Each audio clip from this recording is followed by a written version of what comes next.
So after each training session, I'll add all the recordings here. I'll also put the links to the lesson leads as well. So after today's call, you will have a lesson lead assigned for inventory management. And so the expectation there is to have that completed by Thursday. So this is what you can see kind of agenda for each call that we have. And then as we bring on more training sessions, especially with JanePay, with Matt running that, we'll get this added to the calendar as well. The second section is access to your demo environment. So big day for partner success. We have our own partner success login for Jane Point of Sale that's going to give us access to every live venue and every demo venue as well. So this is the username and password, and the link is just going to be pos.iheartjane.com. There are also some state-specific demo environments or sandbox environments as well. So after today's call, what you will see is Matt and Rach booking time with you guys. So what we would love to do is kind of take it piecemeal, right? There's a lot of information here that is within Jane Point of Sale. We're kind of taking it piece by piece. And so after one piece of the training is complete, we'd love to have you actually practice going over the onboarding documentation and practice speaking about that section with your team members. So kind of be on the lookout for a couple of calendar invites that will hit your calendar from Matt and Rach and myself. But really the environments that you can start testing on, the West Coast team, you can use Oregon, Washington, or California. For Central, you can use Colorado or New Mexico. And then for the East Coast team, we can use Connecticut and Michigan as our demo environments to test. So all the logins are there. But again, you can use our master admin access to be able to log in. I've also exported this from the documentation that Julia's put together, but this is all of the recordings that we have for every single training session that has been done up to this date. And we will continue to add on to this documentation. So if you do have free time, I would highly recommend watching these because it's a great way to know, how Julia and myself are onboarding our partners. And then lastly, this is going to continue to grow, but this is going to be a list of all the training resources. And I'll get better at kind of getting these organized into specific sections. But the first one is going to be our POS onboarding guide. So as Julia walks us through the inventory management section today, I would love everyone to have this pulled up and follow along, because that's what she's going to be using to walk us through the inventory management section. I've also put in our Deal Desk Master SOP, so you can see what the SOP is going to be for the Deal Desk team, because we're going to be working so closely together with them. We also have the bug and escalation that Al shared with us not too long ago. And then we have our support library here. So I'll continue to add on to this documentation as well. Any questions with any of that? All right, sweet. Julia, I'll hand it over to you. Cool. Thanks, Rich. All right, y'all. Today we are going to go over kind of the meat and potatoes of the portal, which there's a lot of stuff in there, but what our partners are going to be doing the most of in their portal is inventory management. So sharing my screen here, when you log into our beautiful portal, you will land on the dashboard page, kind of like our KPI tab of the analytics dashboard. It's just a snapshot of where they are during, for the day that it's on. But everything, like I said, the meat and potatoes inventory management is really going to reside under this drop-down option. And we're going to start pretty high level and kind of drill in into like the deeper levels of inventory. But let me see here where everything really starts is we're going to start the rooms. When you're doing your onboard training calls, when you get to the inventory piece, inventory rooms is a good place to start. Just kind of puts things in a context of how all of the inventory data works and can be saved. So when partners first launch, typically they're going to have a sales floor room. And then I think Deal Desk kind of sets them up with a sales floor. And then I think maybe like a backstock room, but our partners can create as many inventory rooms as they'd like. Sometimes creating an inventory room specifically for like promotions that they're preparing for, 420 being a good example, is a good way to get all of the, their 420 promo items in their system, priced and on deck, ready to move to the sales floor when their promotion starts. When you create a new inventory room, you can give it a name, and then you can give it a nice color if you'd like. You can enter a description, it's not required. And then every inventory room will have 3 kind of settings available. The sales floor room is typically always going to be the default room. That's where, your sellable inventory is, most of your sellable inventory is going to sit. And then these other 2 visible settings is the inventory that sits in this room, do you want it visible at the point of sale? And then, do you want this inventory to be visible to your online menus? So if we're talking about like a quarantine room, these are products that need to be returned or destroyed. You would probably have both of these visible settings disabled. But that's, it's pretty simple when it comes to inventory rooms. And then this will come into play when we cover inventory intake as well, about, where they can have their inventory saved when they do accept a manifest. Any questions when it comes to inventory rooms, you guys? All right, great. If a inventory room is marked not visible to online menus, the inventory in there will not act, but it won't show in the API. So something to keep in mind when we're pulling ecom into context. Hey, Julia, quick question. Can we have multiple rooms marked as default, or can only one room be marked as default?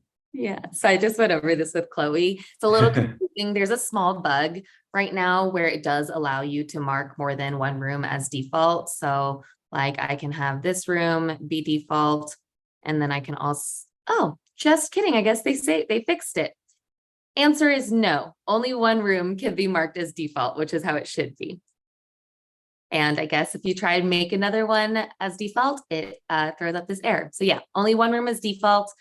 And there was a small bug around this as well. It might have been fixed along with this bug, but when they are intaking manifests, the room that is marked as default should be the room that is listed on each lot. And then if they want to, update that for a specific lot, they can on the intake form. But yeah, only one room is default now, which is great. Good question.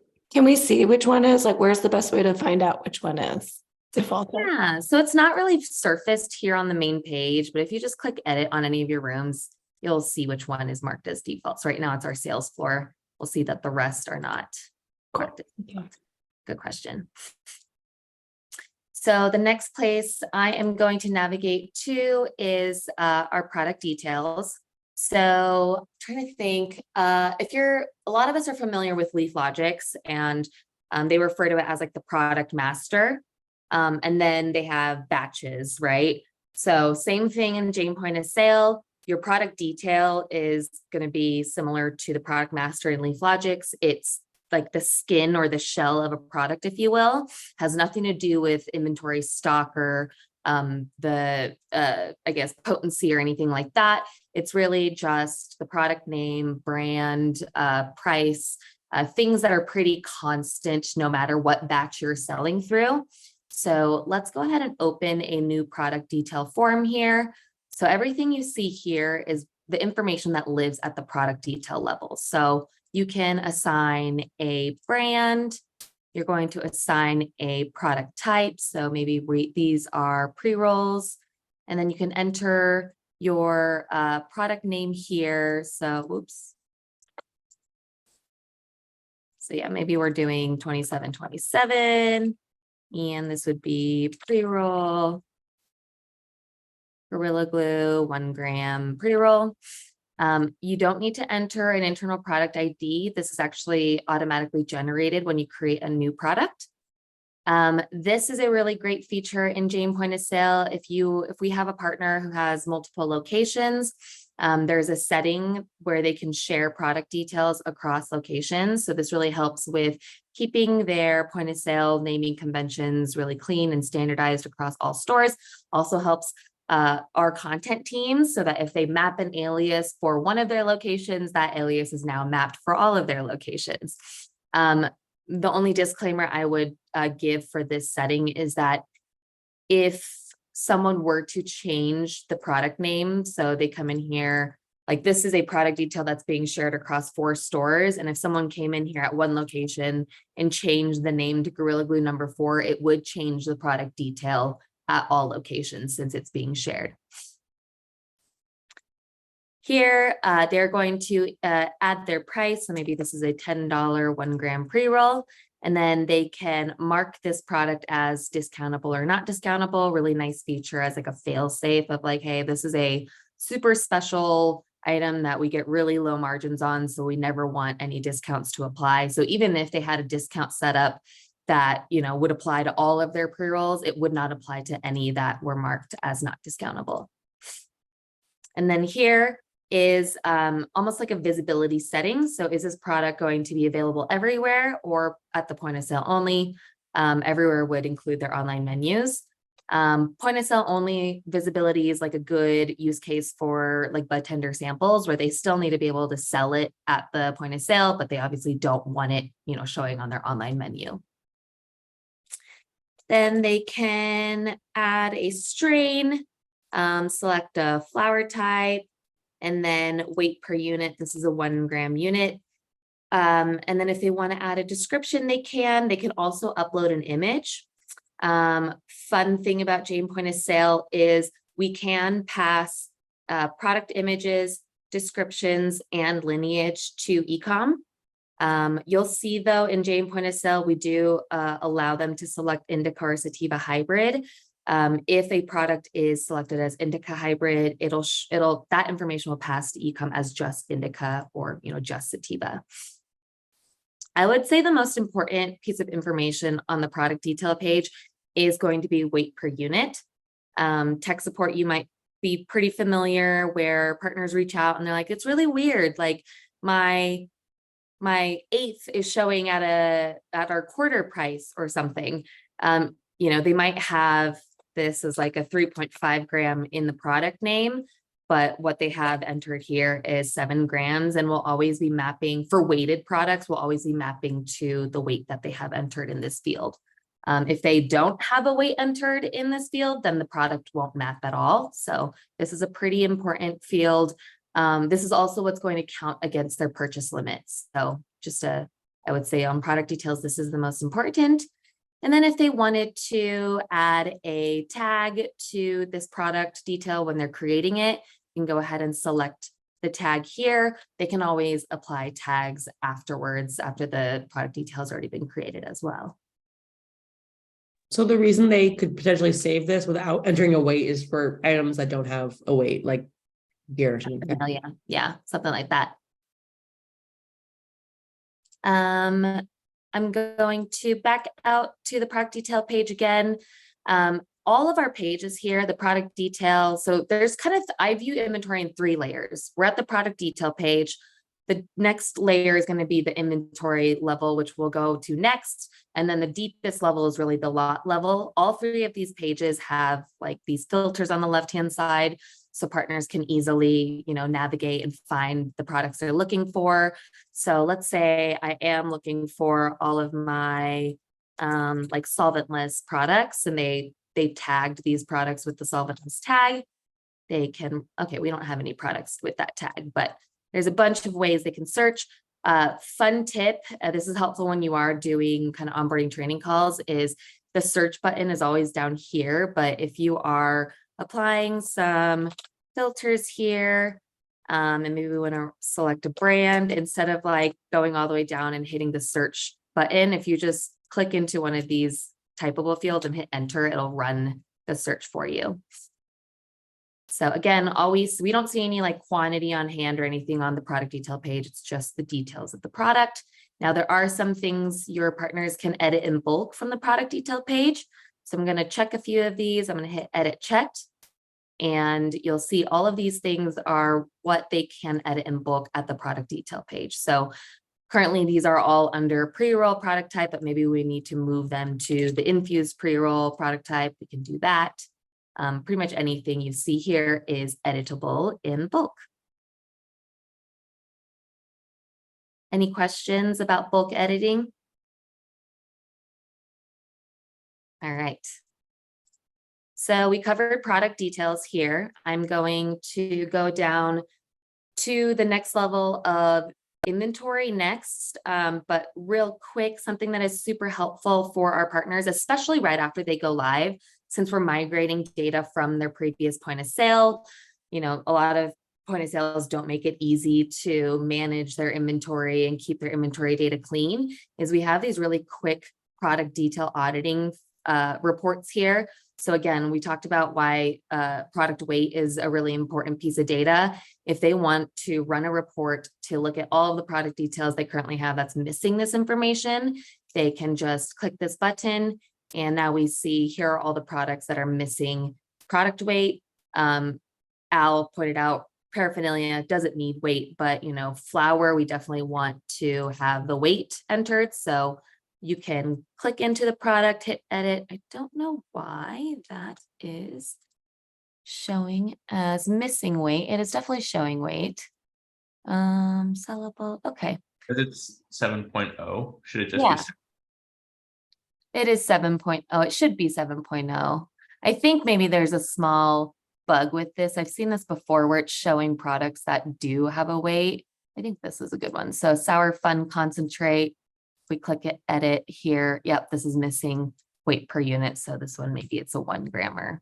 So they can use these little quick auditing reports to just update any product details that are missing important information. Let's see. And those quick audits are available for weight, brand, strain, and flour type. Yep. Any questions? All right. Going down to the second level of the inventory tier, which is just the inventory page. This is actually like the meat and potatoes. This is where most of the action is going to happen. Another quick tip is if you're like, gosh, I don't know, I feel like I have some filters set on the left-hand side. I'm not seeing everything I should.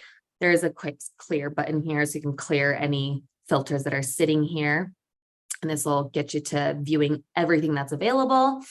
And this is inventory, so your stock that you have. And it's going to show you the on-hand quantity here on the right-hand side. And then we have sellable, and we'll go into what the difference is between sellable and on hand. It's also going to show you velocity here. Velocity on this page is going to be like based on the number of units you've sold in the last 30 days. It's going to show you like the number of units sold per day based on your sales over the last 30 days. And you can sort by any of these headers here. So is this right? Is this not working? Huh. I feel like there's a bug here. Why is this? I don't think our sorting is working on this page correctly right now. But no worries. They can also, you know, use this in stock only checkbox to only look at products that they have in stock. It's really not working. Okay, there we go. Now it's working. So now we see the products that we have the most inventory of up top. And then let's see if the velocity is working as well. Yep. Here we see if they sort by velocity, they can kind of look at their like fastest selling products. What does the decimal mean? Like 0.79, 0.36? What is that representing? Yeah, so this would be like this SKU, this product particularly is selling at a rate of about 0.79 units a day. Thanks. It's not very, that's probably not in line with what most of your partners are going to see because this is just a demo environment and we're not running as many sales, but it gives our partners an idea of like how quickly certain SKUs are selling, you know, they're kind of best sellers, if you will. And so that can help their buying team manage like how often they're ordering or how much they're ordering from certain vendors. Now, if we click into a product, let's use this wild edible here. When you click into a product, it's going to list, if it has multiple lots, it's going to list all the lots that you currently have. I would be careful if there's like a ton of lots. It's not actually going to show you all of them on that list. You'll have to like click see all related lots if the list is super, super long. But here we see all the lots, when each lot was accepted into their inventory. This column shows like how many was initially accepted when the manifest was accepted. And then this column is going to show, how many they have left of that lot currently. And then up top here is going to show the total units out of all the lots. Now on hand is all the units that you have on hand in your system of this product, no matter what the status is, no matter what room it's in, so on and so forth. And then your sellable units is exactly that. It's what, can be sold. So this is going to exclude any lots that are closed, any lots that are locked, any lots that are in like a room not marked for point of sale. It's also going to exclude units that are sitting in pending online orders. So with pushback integration, as soon as an order shows up in the point of sale through pushback, those units are reserved and will be deducted from the quantity that is sellable at the point of sale, as well as what's sellable on their menu. And then now we see also this e-com units. The difference between sellable and e-com is it's just going to exclude any of those units that are marked for point of sale only or are sitting in an inventory room that is marked for point of sale only. So kind of 3 layers of inventory availability here. Any questions so far? I got one. Yeah. For that inventory deduction for sellable, is that only when pushback is active? Correct. Only when pushback is enabled. So like green to go wouldn't have any inventory deduction? No. I mean, they could, what do we do? Don't we have like some sort of active inventory deduction or something that we do for point of sales that don't have pushback, where we deduct the units that are sitting in pending Jane online orders in our retail dash and deduct it from the quantity we're seeing in the API. I don't know if we have that set up for Jane point of sale, just because, most of our Jane point of sale partners are going to have pushback enabled. Yeah, Okay. I don't think we have that set up yet because of that, but I guess kind of off of that point, hopefully this is just a tangent that not too many people are doing, but without pushback. But if they're building the orders as soon as they come through, then it'll still deduct for us, right? Like as long as they're building the orders as soon as those items come through, even if they have pushback off. Yep. Yeah. Cool. On the like blood tender interface, as soon as products are scanned into a cart and saved as a filled cart, those units will be deducted from the sellable units. But with pushback, you actually don't have to even scan the products into the cart. As soon as the order hits the order pad, those the units are kind of deducted from the sellable units, if that makes sense. Okay. And Julie, just to confirm, in the API for Jane point of sale, the total units that are available, it's going to be the e-com inventory that flows through, right? Yes, good shout. Yep. Actually, I need to pull up Postman because this will be good for potency as well. Let me pull up the CDC. So in Postman, we are going to see quantity on hand is right here. So quantity on hand, this is always going to be the e-com units in the gray box.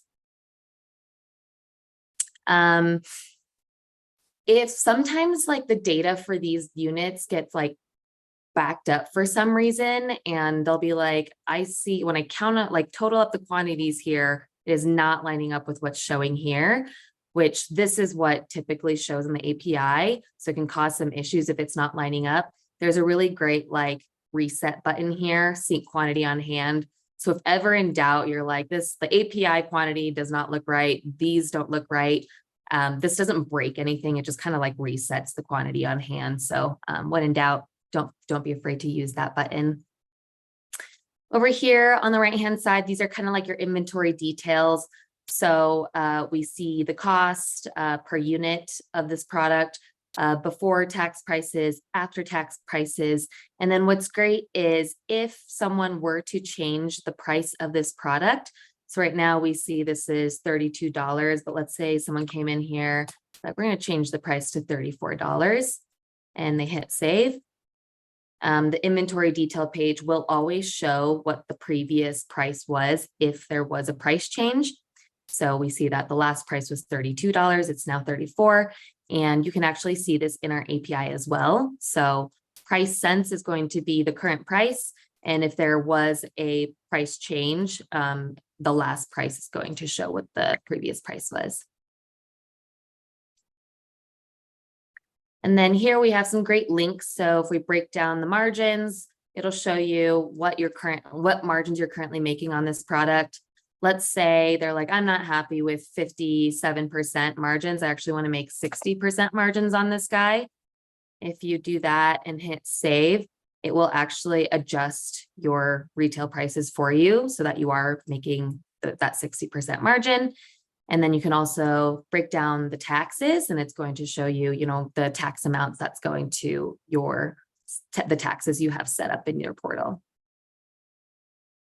Now we see this threshold field, and this can be confusing. This has nothing to do with menu thresholds. This is strictly an inventory management sort of buying tool threshold. It's more like a par level. So let's say this is a super popular product. It's one of our best sellers. We make great margins on it. So I never want to run out of this product ever.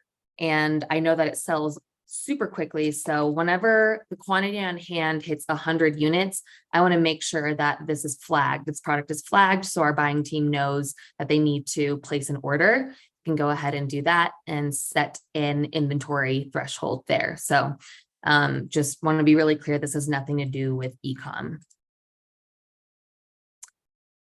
Weight per unit listed here. Now these are potency values. We see 3 columns. This first column is going to be the current column, and that's first in, first out. So it's reflecting the potency of the oldest active lot. And then we have the lowest value and the highest value out of all active lots. And if you click, so we have multiple lots listed here. If you click into a lot, this is going to be your lot detail page. And this is kind of where those potency values will be entered for each lot, which will, kind of play into what values we're showing here. Now for e-com, we are always going to be looking at the current potency values. So when we look at the API here we go. So THC, CBD, we have a current value for THC and a current value for CBD. Again, these are the first in, first out values. If a partner wants us to look at the high or the low, Abe can make that update, but by default, we're always looking at current. And then there's a really great notes section here. So maybe a retail partner is like internal policies. If you ever change the retail price, you have to leave a note.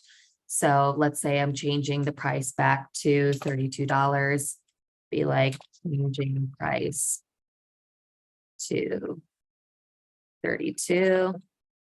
Do that. And when I hit save, there's just a nice little kind of log of any notes that they want to leave for other people on their inventory team. And then down here is latest inventory transactions. This is really just a log of all of the activity that has happened to this product across all lots. Inventory people find this really helpful when there's like discrepancies or things were moved or adjusted and they're like, what happened when? Our system kind of logs everything. Now, from this inventory detail page, this is going to be showing all activity from all lots. But if you click into a specific lot, it's going to have the same inventory transaction report here, but this is going to be specific to just this lot here.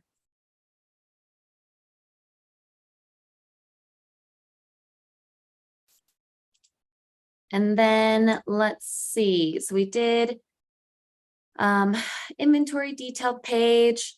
I think I want to go to product types and product tags next. Actually, let's jump to lots next. So this page is kind of like the final layer of inventory.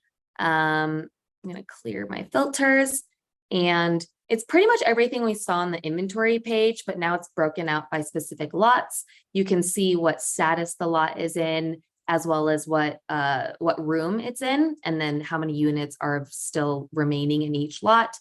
And this is good if you like want to take a look at all the products that you have in your quarantine room, maybe, and take a look at that and just look at those lots.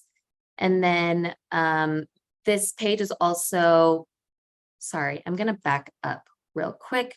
From our inventory page, there are bulk editing options here as well. So we're going to select a few of our products from the inventory page, and we can change the status of the product, whether it's discountable, update the supplier, price. And then again, this is the inventory reorder threshold, not the e-com threshold. And then from the lots page, same thing. There are some bulk editing features here.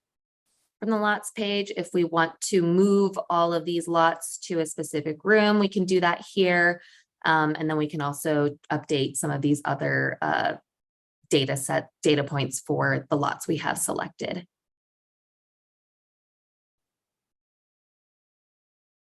Any questions on lots or anything we covered on the inventory page? Julie, could you, sorry, go ahead.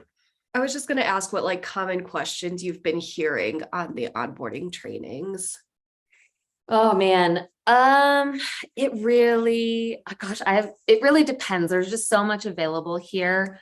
I think it is. I like when they ask questions because it helps me kind of steer the training, because there's just so much to cover. It's hard to cram into the 2-hour-long sessions we have. And it really depends on how they run their internal like business. It's how they manage their inventory. Every retailer does it so differently. So when they do ask a question like, can Jane do this? Oftentimes it's helpful for like to ask them how they currently do it. Like, how do you currently, take care of, like, they're like, how do I make sure that, return items aren't like I can find my return items really easily, or, just like, well, how are you currently doing it in your point of sale? And that can kind of help you like guide you on like what you can demonstrate in Jane point of sale. Rich, I don't know if I have an answer for that. What is like commonly asked? I feel like it's kind of all over the board. Yeah, I think from the most recent training, I think they asked about, how do you move products from room to room? That was one of the more consistent questions that I got. Like, what type of information is being imported in when a manifest is accepted, versus what they have to enter, which we'll go into a lot more detail in 2 trainings down the road. But I think those are the kind of main ones. Yeah. Yeah, it is really all over the board, but most of it is inventory focused. And, again, there's a lot to cover. And I think the more you kind of play around in the demo environment, and the more onboardings you guys do yourselves, you'll feel more comfortable kind of rolling with the punches, because there's a lot of them. But it's good. It helps you find the value in a lot of the features in our point of sale as well, to kind of see how other partners find certain features that we have valuable. I do want to touch on product types. So when a partner first onboards, Deal Desk is going to take care of this from the get-go. We're going to migrate all their data from their past point of sale, and all their product types will be set up ahead of time. But something to point out, what information does live at the product type level is, what's most important is taxes. So partners will set up their taxes separately, which Deal Desk will do ahead of time for all new onboardings. So we're going to set up their tax rates here. But then we have to apply those taxes to every product type. So here are the 2 taxes we have set up, and do these taxes, apply to this product type? And then, do patients or recreational customers, get these tax rates waived for whatever reason? So this has to be done for every product type. And then purchase limits also live at the product type level. So this is where they would apply. The purchase limits that they're able to select is set up in like our active admin of the point of sale. And this should be done ahead of time for every market we're entering, but it should be pretty standard for each market once we've kind of got everything set up in active admin. Like I said, all their product types will be set up and taxes applied and purchase limits applied when they launch. But let's say they've launched and they're like, yeah, you know what? I want to break out all of my pre-roll packs, which are currently assigned to the pre-roll product type. I want to break them out into my own category. So they, let's say they create a pre-roll pack product type. Again, our partners, if they're going to create a new product type, they need to make sure that once they save it, I have to select okay, perfect. Once they create a product type, they need to assign the taxes. And then they also need to assign a purchase limit, which is going to be this one. So that's number 1, and very important, taxes and purchase limits. But the next thing they need to do is they do need to add this product type to their menu feed.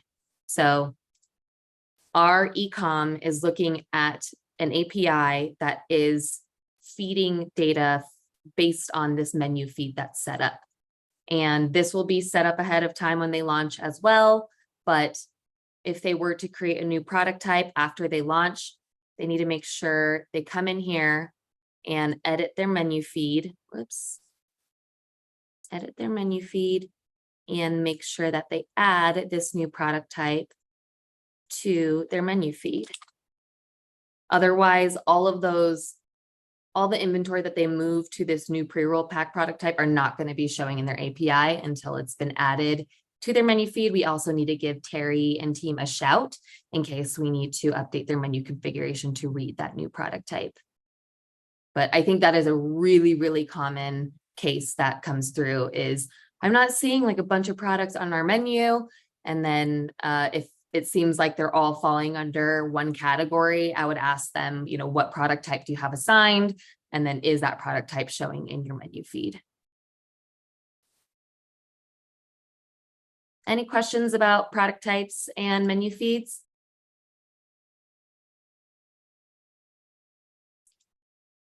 All right. Last thing I want to cover is product tags. We kind of went over how to add a product tag when you're creating a product detail. Those product tags already existed, but a partner can create as many product tags as they'd like. So from here, it's kind of weird. You would think that like clicking this create product tag button would open a form, but it doesn't work like that. You actually this is the form. So maybe you want to do like 420 promo items. We want to tag them with something and we want that tag to be green. And then we have a couple options. Is this product tag a store tag or a merchant tag? Again, if your partner has multiple locations under one merchant account and they want this tag to be available at all locations, you would make it a merchant tag. This setting doesn't really matter for just single store operators though. And then we are going to create this product tag. And then there's several places where product tags can be applied. Again, when you're creating a product detail, you can do it there. We kind of showed you how you can do it in bulk from the product detail page here by checking a bunch of products and then adding the tag there, or they can also do it from this product tag page. So all you have to do is go to the manage products button, and then maybe we are looking for like all of my 27 pre-rolls. I want to be a part of our 420 promo. And what they can do, let's see, is once you have all of these products pulled up, if they hit this add button, it's going to apply that tag to all of those products in bulk, which is super nice. So we're going to give our system a little bit to run that update.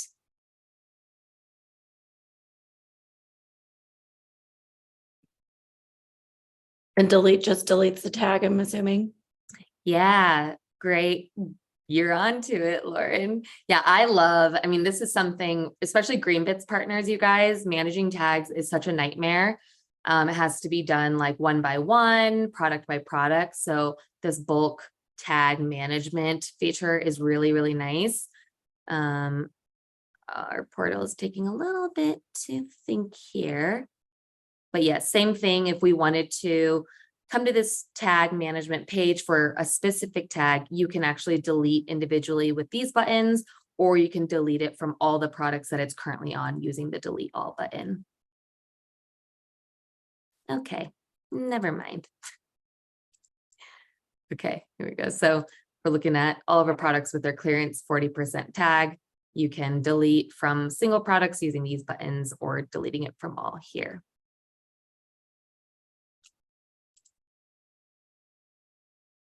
Any questions about product tags, you guys? Rich, am I missing anything from the inventory deep dive here? No, this is perfect. Could you walk the team through the inventory settings and specifically highlight the emails that can get sent out to partners where products are under the threshold, and just show them kind of some of the additional functionalities that are available? Yeah, Thanks. so we talked about that inventory reorder threshold. That comes into play, comes into action in a couple of places. So first, I want to show them the inventory reorder report. This is something that inventory and buying team is probably going to use a lot. And it uses that reorder threshold here. So this report, like let's say let's see here. Okay, so looking here, it's showing all of your products. And then there's this date range. Right now it's set to 14 days, but let's go ahead and change it to like the last 30 days. So based on the date range that's set, it's showing you how many units you sold in the last 30 days, and then how many units you currently have on hand. And then based on those two numbers, it's showing you how many days supply you have left of that product. So you can tell, like, obviously this is something buying team would really use heavily of like, okay, let's see how many, like what products I have really short supply of, and then they can place an order for these products. They can also toggle to this section, which is all products that are under their reorder threshold.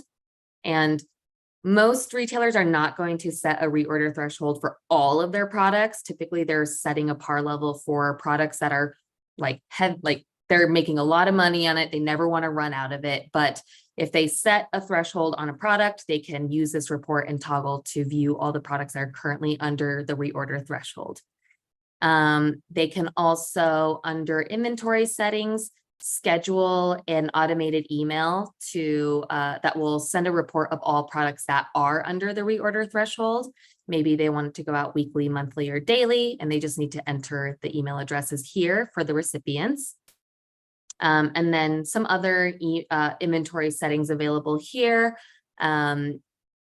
Most of this will be set by Deal Desk before they launch, but I don't know, should I go over this right now, Rich? Maybe some things I will highlight is sharing product details. We talked about that. This is where they would enable that. Setting auto closing depleted lots. This means that if this is enabled, once a lot hits 0 units, it'll automatically close. Typically, we leave this disabled when they first launch because we want to give them a little bit of wiggle room as they're cleaning up inventory stuff. And then inventory strictness. If this is enabled, if a lot is at 0 units and it is not closed, our system won't let them sell below 0. Sometimes if retail partners don't have a really tight inventory, they like to keep this disabled, let their bud tenders sell below 0, and then just audit that inventory later.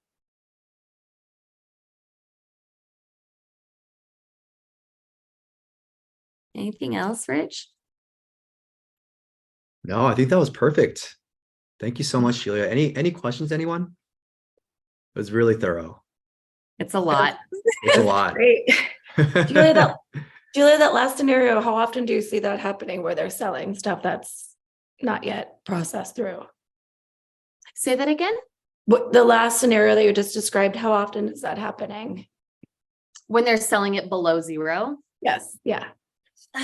In Washington, it happens a lot just because there's so much inventory. It's impossible to Yeah. have your inventory like 100%. Okay. The reason why it sucks to not allow bud tenders to sell below zero is like they physically have the product. The customer wants it and the customer's in front of them. And if they can't sell it at the register, it just like holds up the line. It is probably just an inventory audit that they need to do, like adjust that lot up and adjust the other one down. So leaving that strictness disabled lets the bud tender make the sale, and then the inventory team can go in, they can run a report for all the lots that are below zero and do audits afterwards. But some retailers are like, nope, if the system says there's zero on hand and you have a unit physically, like I don't want you selling that. And our inventory team needs to like take care of it before we put that back on the floor. It's really up to our partners how they want to use that feature. Well, thank you. Yeah.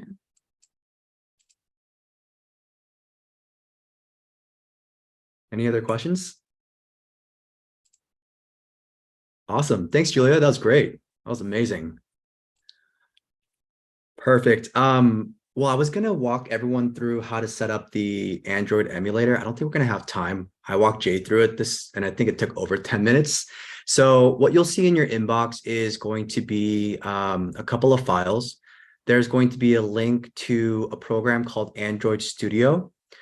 Please go ahead and download that because it's a pretty beefy file. I think it's like over a gig, if I'm not mistaken. So it will take a little bit of time to download.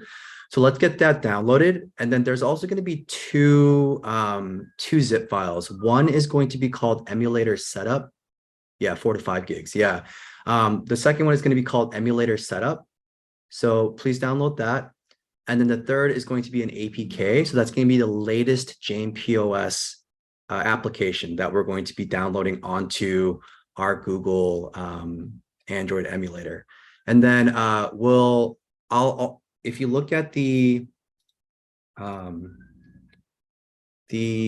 training resources, there is going to be a Notion under the demo and sandbox venue. So I put the link to the Android Studio here, but there is also a Notion doc that you all can follow if you want to have access to it earlier. There's a Notion that Michael, our Android developer, put together that you all can follow to install the emulator on your computer and give it a shot. It's actually very, very easy. It takes maybe 10, 15 minutes. But if you don't have the time, we'll walk you through it next Friday. And the next Friday, Layla and Elsie will be joining us to walk us through the bud tender interface. Cool. And then we'll also be assigning you a lesson lead on the inventory management portal. So shout out to Julia and Chloe for putting that together, making that looks great. And then we'll also be putting some time on your calendar next week for you all to kind of do some test runs and make sure that you feel comfortable talking about the inventory management portal. Perfect. Thanks, everyone. Appreciate the time. Thanks so much. Thank you guys.